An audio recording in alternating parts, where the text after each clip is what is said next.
အားလုံးပဲမင်္ဂလာပါရှင်။ယနေ့တင်ဆက်မယ့်အကြောင်းအရာလေးကပေါ့နော် collective reading အဲ့ဒီ collective ကဘာလဲဆိုတော့ retrograde မှာပေါ့နော်ကြုံရမယ့်ကိစ္စတွေနဲ့ပတ်သက်ပြီးတော့ကျွန်မ hostel ဖတ်ကြားပေးမယ်ပေါ့နော်ဒါကတော့ retrograde majority retrograde အတွက်ကိုကျွန်မ hostel ထုတ်ပြီးတာ collective ဖြစ်တယ်ပေါ့နော်ဘယ်ထိကြုံဝင်မလဲဆိုတော့နိုဝင်ဘာလထိကြုံဝင်မယ်နော် retrograde မှာဘာတွေကြုံရမလဲဆိုတဲ့ကိစ္စရနဲ့ပတ်သက်ပြီးတော့ကျမတို့ကြည့်ရမှာပေါ့နော်ကဲကြည့်ကြမယ်ဆိုတော့ငွေရေးကြေးပိုင်းနဲ့ပတ်သက်ပြီးတော့မဆိုပါဘူးဒီမှာကြည့်ရတဲ့လောက်ကတော့နော်အချစ်ရေးမှာကြတော့အာယုံများနေမယ်ချစ်ရင်နဲ့ပတ်သက်ပြီးတော့လေစိတ်ဆိုးစိတ်ကောက်တွေရှိမယ်လို့မြင်တယ်သိလားချစ်ရင်နဲ့ပတ်သက်ပြီးတော့လေစိတ်ဆိုးစိတ်ကောက်မှုတွေရှိကြမယ်ပေါ့နော်ဒီကဘာတွေတွေ့နေရလဲဆိုတော့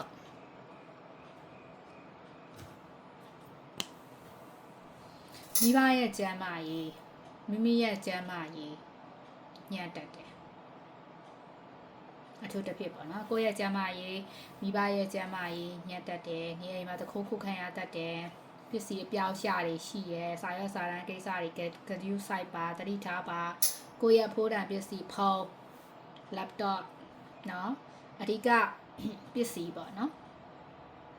ပစ္စည်းပြောင်းရှာရှိတယ်ဆိုင်ကယ်တွေတတိထားပါဒါတဲ့ရှင်တွေကားတွေကိုစားပြပါဆိုင်ကယ်ကိုစားပြနော်တက်ရှိတက်မဲ့အကုန်ပါတယ်နော်ကျွန်မပြောချင်တာတက်ရှိတက်မဲ့အကုန်ပါတယ်ပြောမယ်ဆိုရင်အကြောင်းရင်းမရှိအဆွတ်ဆွဲခံရတတ်တယ်အထင်မှားပြင်မှားခံရတတ်တယ်စကားမှားရကနေပြဿနာအကြီးဖြစ်သွားတတ်တယ်ပေါ့နော်ပြောရမယ်ဆိုရင်ဒီချိန်မှာတော့ပြောဆိုစင်ကြရမယ်ကာလတခုလို့ပြောလို့ရတယ်ကိုယ့်ဘောဖောက်ပြန်သွားတဲ့ H တွေလာနှောက်ယှက်တတ်တယ်အကောင်းတော့လာခြင်းမဟုတ်ဘူးဒီမှာ social media မှာ social media မှာလေအဲ့လိုမျိုးပေါ့နော်ဒီ negative energy တွေကြားရတတ်တယ်နော်နှလုံးယောဂတဲ့သမားတွေအတွက်ကမကြည့်တဲ့ကလာစိတ်မချမ်းသာစရာတွေတော့ထပ်ကြရဘူးတော့ရှိတယ်လို့ဒီမှာတော့ပြနေတယ်ပေါ့နော်ဒါကျွန်မအသတိပေးထားသလိုပဲနော်အမှုခင်ကိစ္စတွေဖြစ်လွယ်တယ်အိမ်တော်ရေးပဲဖြစ်အိမ်တော်ရေးပါဆိုရင် Karmic RS တို့ Karmic ပေါ့နော်ကိုယ့်ရဲ့ဒီအိမ်တော်ရေးကဒီဝတ်ကြွေးသမားတွေဆိုရင်တော့လုံးဝအဆုံးသတ်နိုင် divorce တွေဖြစ်လာနိုင် divorce ကိစ္စ rate ပို့ပြီးတော့ divorce ကများလာမယ်လို့ဒီမှာမြင်တယ်ကိုအိမ်တော်ဘက်ကကိုအတွက်ဖူးစာမဟုတ်ဘူးနော်ခံမစ်ဆိုရင်တော့တေချာတယ်ဒီနှစ်ထဲမှာတေချာပေါက်အဆုံးသတ်မှာဒီချိန်မှာဒါရီထိုခွေးပဲပြောတာနော်ရီထိုခွေးမရှိတဲ့ချိန်ပြောတာမဟုတ်ရီထိုခွေးကာလမှာကြုံရမယ့်ကိစ္စကိုပြောတာနော်တစ်နှစ်စာဟောစတန်မဟုတ်ဘူးရီထိုခွေးကာလဝန်းကျင်အတွက်ပဲဟောပြီးတာနော်တစ်နှစ်စာလို့ထင်သွားမှာဆိုလို့နော်ရီထိုခွေးမှာဒါဒီထိုကွေးကဘယ်ကာလလဲသူတို့ပြောထားတာက February 26ကနေ March 20လားလို့နော်ထိုကွေးကာလအဲ့မှာဆိုတော့အဲ့ဒီ July ဆိုရင်တော့ July လမှာထိုကွေးထပ်ဝင်မယ် Scorpio နိုဝင်ဘာလမှာထိုကွေးထပ်ဝင်မယ်အဲ့ဒီကိစ္စနဲ့ပတ်သက်ပြီးတော့ဒါအဲ့ဒီတော့ပဲကြည့်ပြတာပေါ့နော်ပြောရမယ်ဆိုအဲ့ဒီထိုကွေးကာလမှာတော့ကွာရှေ့ပြဆဲမှုတွေ right မြတ်တတ်နိုင်တယ်နော်ခလေးဒီဘယ်လိုပြောမလဲကိုဝန်တွေတတိထားပါနော်ကိုဝန်တွေတတိထားပါနော်ကိုဝန်ကယူဆိုင်ပါမတော်တဆပြတ်ကြတတ်တဲ့ပုံစံမျိုးလေးရှိရနော်တတိထားပါနော်ကိုဝန်ကိုကယူဆိုင်ပါနော်အမှုခင်းဖြစ်လွယ်တယ်မှန်တဲ့သူကတော့အနိုင်ရရှိမယ်နော်ဖောက်ပြန်တဲ့သူတွေကတော့နာမည်ပြတ်သွားမယ်တပွားစာလုံးပေါ့နော်အဲ့လိုတွေတော့ရှိရယ်ဖောက်ပြန်တဲ့ကိစ္စတွေပေါ်ပေါက်လာတတ်တယ်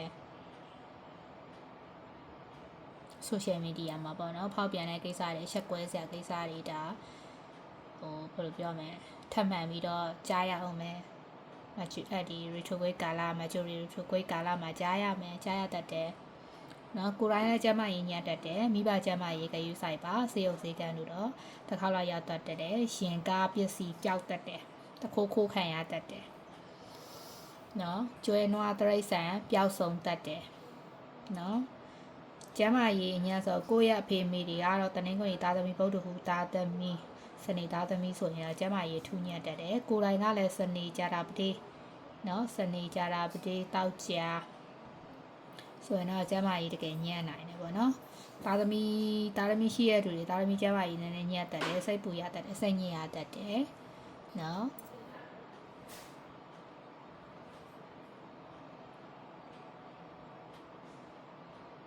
လိုလေးတွေ့ရပါနော်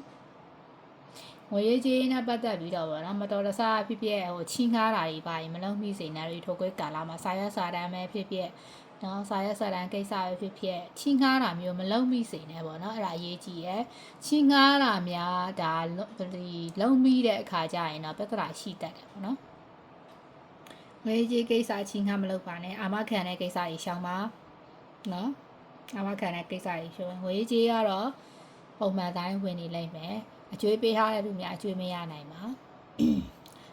RS တွေကတော့ပြက်လိုက်ဆက်လိုက်ပုံစံမျိုးတော့ဖြစ်နေမယ်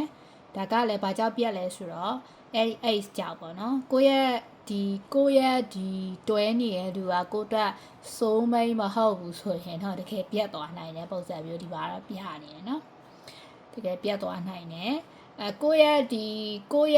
တွဲနေတဲ့သူကဖူးစာဆိုရင်တော့ဒါဘာမှမဖြစ်ဘူးအေးဆေးပဲနော်ကိုတွဲနေတဲ့သူကဖူးစာမဟုတ်ဆိုရင်တကယ်ပြက်မှာပဲနော် retrograde မဟုတ်လဲပြက်မှာပဲဒါကတော့ retrograde မဟုတ် retrograde မပြက်မှာလားဆိုမဟုတ်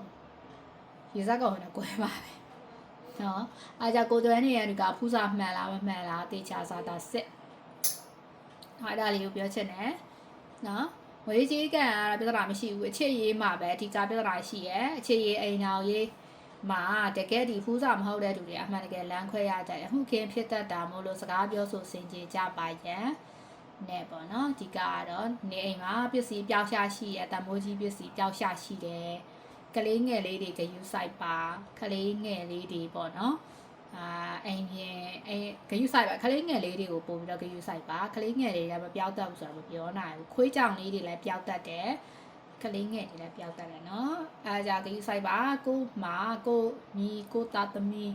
ဒါကိုတူမတွေရှိရဆိုတေချာဂယူဆိုင်ပါသူတို့ကိုအပြင်ဒီဇိုင်းနေနဲ့မလှုပ်ပါနဲ့လို့အကြံပေးချင်တယ်အထူးသဖြင့် main ကလေးတွေတတိထားပါလို့အကြံပေးချင်တယ်ကျမအနေနဲ့ကကြတော့လေ